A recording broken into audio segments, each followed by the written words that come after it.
Matthew 9. And he entered into a ship, and passed over, and came into his own city. And behold, they brought to him a man sick of the palsy, lying on a bed. And Jesus, seeing their faith, said unto the sick of the palsy, Son, be of good cheer, thy sins be forgiven thee. And behold, certain of the scribes said within themselves, This man blasphemeth. And Jesus, knowing their thoughts, said, Wherefore think ye evil in your hearts? For whether is easier, to say, Thy sins be forgiven thee, or to say, Arise and walk? But that ye may know that the Son of Man hath power on earth to forgive sins. Then saith he to the sick of the palsy, Arise, take up thy bed, and go unto thine house. And he arose, and departed to his house. But when the multitudes saw it, they marveled, and glorified God, which had given such power unto men. And as Jesus passed forth from thence, he saw a man named Matthew, sitting at the receipt of custom. And he saith unto him, Follow me. And he arose, and followed him. And it came to pass, as Jesus sat at meat in the house, behold, many publicans and sinners came and sat down with him and his disciples. And when the Pharisees saw it, they said unto his disciples, Why eateth your master with publicans and sinners? But when Jesus heard that, he said unto them, They that be whole need not a physician, but they that are sick.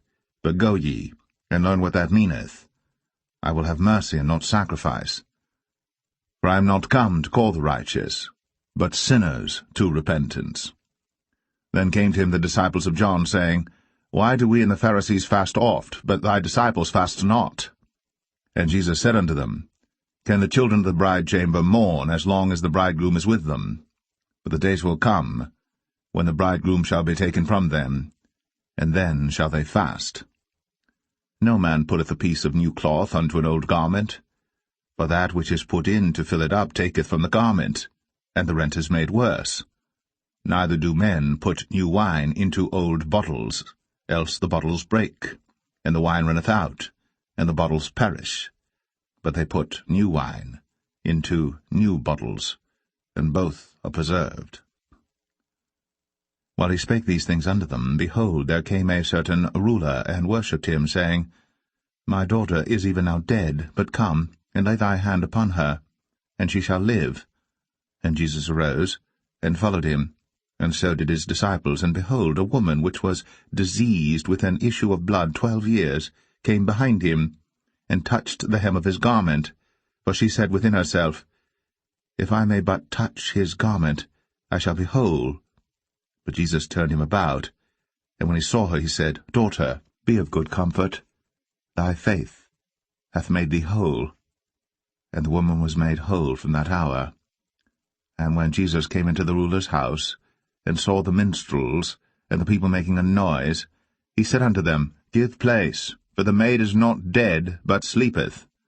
And they laughed him to scorn. But when the people were put forth, he went in, and took her by the hand.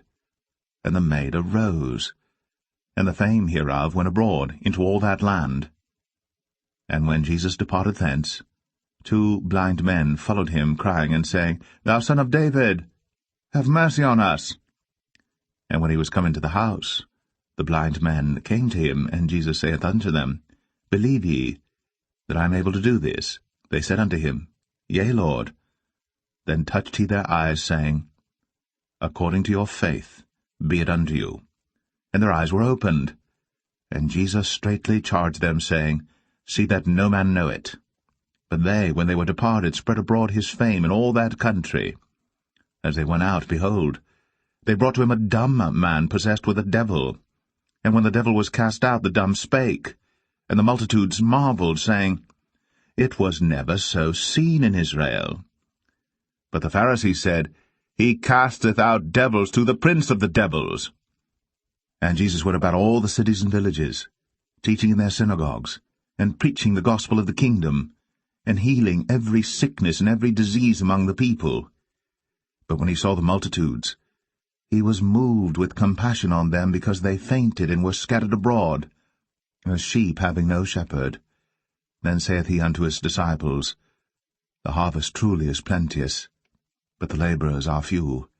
Pray ye therefore the Lord of the harvest, that he will send forth laborers into his harvest.